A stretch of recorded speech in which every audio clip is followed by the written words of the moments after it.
السلام علیکم happy T V کے ناظرین، مزید اچھی ویڈیوز کے لیے چینل کو سبسکرائب کریں اور بیل کے نشان کو دبائیے۔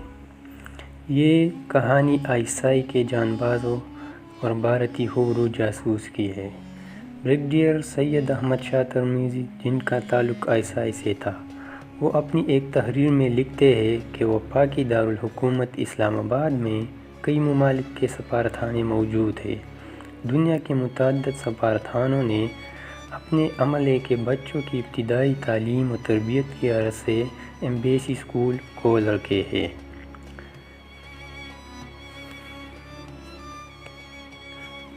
مگر یہ بھی ایک حقیقت ہے کہ ان اسکولوں میں محض درس و تدریس کا کام ہی نہیں ہوتا، بلکہ ان اسکولوں کے عملے کے کئی ارکان کو تعلیمی سرگرمیوں کی آڑ میں جاسوسی کے کام پر بھی مامور کیا جاتا ہے۔ خفیہ ایجنٹ کسی طرح کے دوسرے اداروں، مثلاً ایئر لائنز کے دفاتر، ہوٹلوں، لینگویج سینٹرز، ایوان ہائے ثقافت و دوستی اور مراکز اطلاعات میں بھی تعینات کیے جاتے ہیں۔ میں اور میری ٹیم معمول کی چیکنگ پر تھے کہ ہمیں بھارتی ایمبیسی اسکول کی ایک خاتون ٹیچر وینا کی سرگرمیاں مشکوک لگی اور ہم نے اس پر نظر رکھنا شروع کر دی۔ چند دن بعد ہمیں معلوم ہو گیا کہ مس وینا کا کسی بھی قسم کا تعلق درس و تدریس سے نہیں، بلکہ وہ استاد کے روپ میں ایک جاسوس ہے۔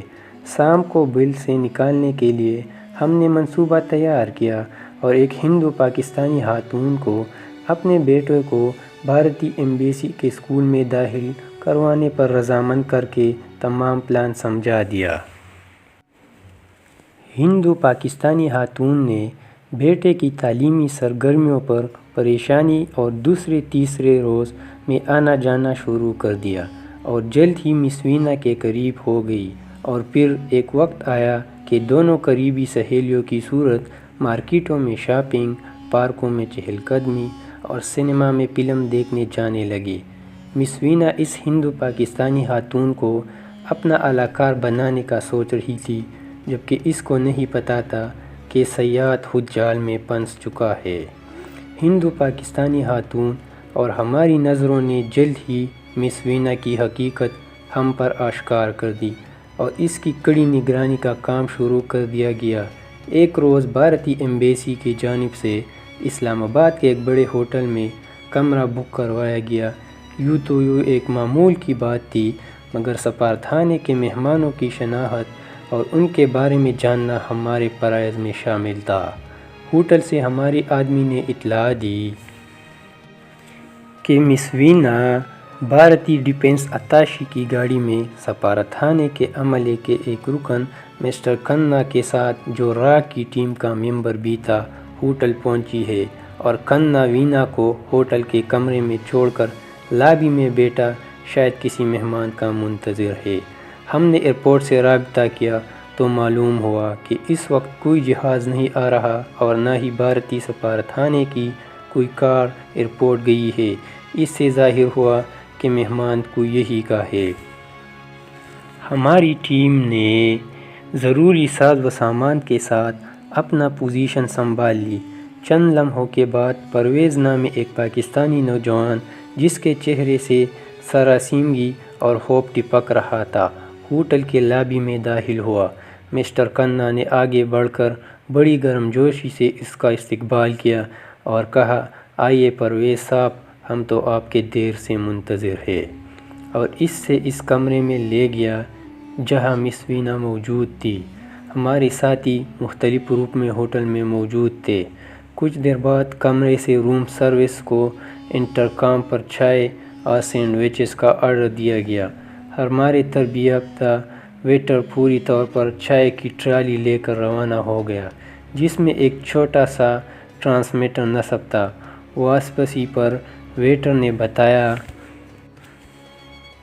کہ وینا اپنے مہمان پر اپنا سب کچھ نچھاور کرنے کے لیے بے چین ہے، مگر اس کا مہمان سہما ہوا اور شرمیلا سا ہے، جبکہ مسٹر کھنہ دلالوں کا روایتی کردار ادا کر رہا ہے اور اس کی کوشش ہے کہ مس وینا اپنے مہمان کے تمام حواس پر قبضہ کر لے بہرحال ہم ٹرالی میں لگے ٹرانسمیٹر کی مدد سے ان لوگوں کی گفتگو سن رہے تھے اور اسے ریکارڈ بھی کر رہے تھے۔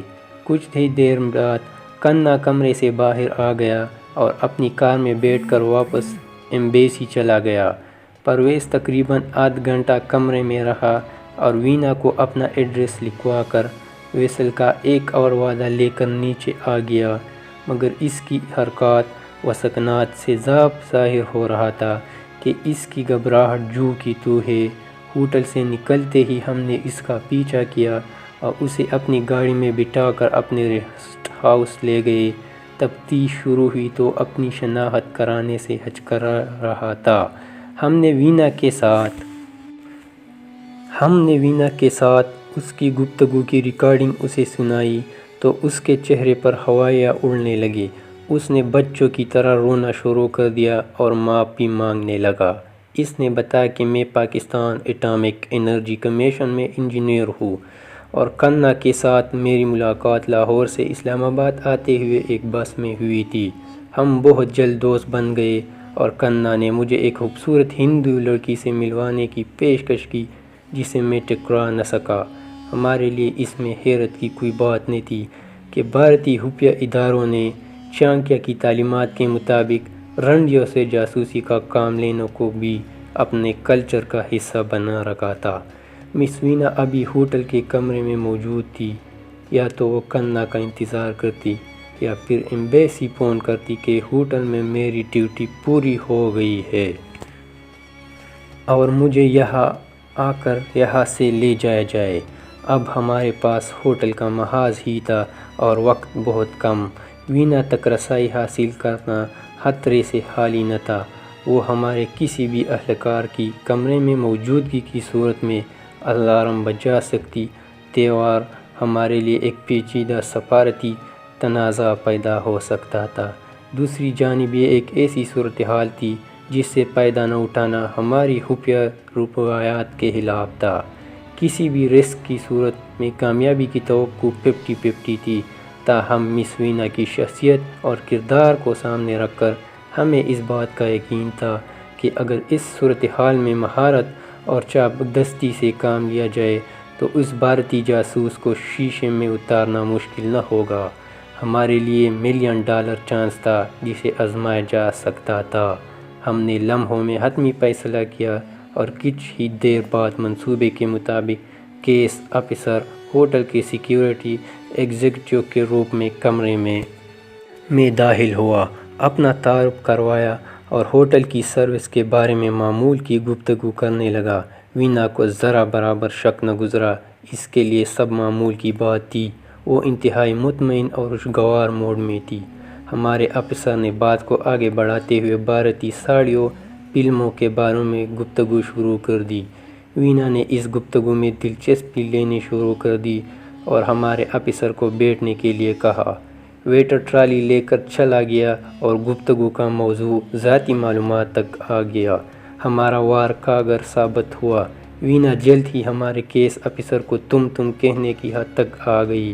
وہ باتوں میں اس قدر مہو گئی کہ اسے سفارتخانے فون کرنا بھی یاد نہ رہا۔ ادھر کنا اور اس کے افسران بالا یقینی طور پر اس بات پر جام مسرت پی رہے ہوں گے کہ بالآخر انہوں نے پاکستانی ایٹامک انرجی کمیشن سے ایک بڑی مچھلی کو اپنے جال میں پھنسا لیا تھا۔ آہستہ آہستہ ہمارے آفیسر کا لہجہ تبدیل ہو گیا اور اس کی گفتگو معنی خیز ہوتی گئی۔ جب وینا کو احساس ہوا کہ ہوٹل کے اس آفیسر کو وینا کی اس کمرے میں آمد اور اس کے مقاصد سے پوری طرح آگاہی ہے تو وینا کی صورت ایک ایسی مجبور، بے کس اور بھوکے بچے کی سی ہو گئی جسے بیکری سے ڈبل روٹی چوری کرتے ہوئے رنگے ہاتھوں پکڑ لیا گیا ہو۔ اس کی آنکھیں بھر آئیں اور اس کی آواز کسی گہری کوے سے آتی ہوئی محسوس ہونے لگی۔ وینا نے اپنی داستان حیات سنانا شروع کر دی۔ میں اپنے والدین کی اکلوتی اولاد ہوں۔ میرے والدین نے میری پرورش اپنی تنہائی، غربت اور قسم پرسی کے باوجود بڑے ناز و نم سے کی۔ میں نے 2 ہی سال پہلے گریجویشن کی ہے۔ میرا خیال تھا کہ تعلیم مکمل کرنے کے بعد ٹیچر بنوں گی، مگر کوشش کے باوجود مجھے نوکری نہ مل سکی۔ پھر ایک روز میری ایک دوست کے خاوند نے مجھے اپنے ایک دوست سے یہ کہہ کر متعارف کروایا کہ یہ ایک اعلیٰ سرکاری افسر ہے اور تمہارے لیے ملازمت کا بندوبست کر سکتے ہیں۔ بعد میں مجھے معلوم ہوا کہ ان کا تعلق بھارتی انٹیلیجنس سے ہے۔ انہوں نے میری سراسری سا انٹرویو لیا اور مجھے بتایا کہ میں تمہارے لیے نوکری کا انتظام کر سکتا ہوں، مگر یہ نوکری بھارت میں نہیں، پاکستان میں بھارتی ایمبیسی اسکول میں ہوگی۔ میں تیار ہو گئی۔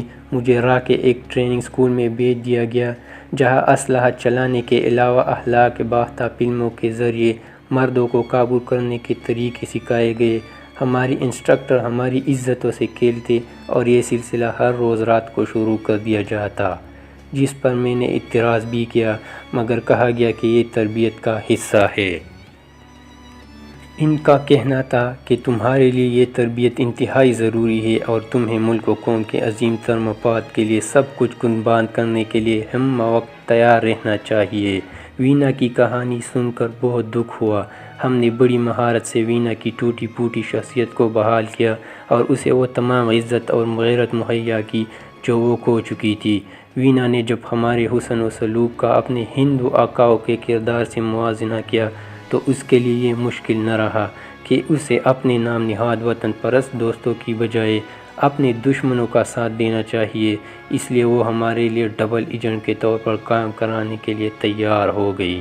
وینا نے ہمیں بھارتی سفارتخانے میں ہونے والی خفیہ ملاقاتوں کے بارے میں اپڈیٹ کرتی رہی۔ وینا کو جب پاکستان سے وطن واپسی کے احکامات موصول ہوئے تو وہ بے حد افسردہ اور غمگین تھی۔ وہ ہمیشہ کے لیے پاکستان میں رہنے، یہاں شادی کرنے اور اسلام قبول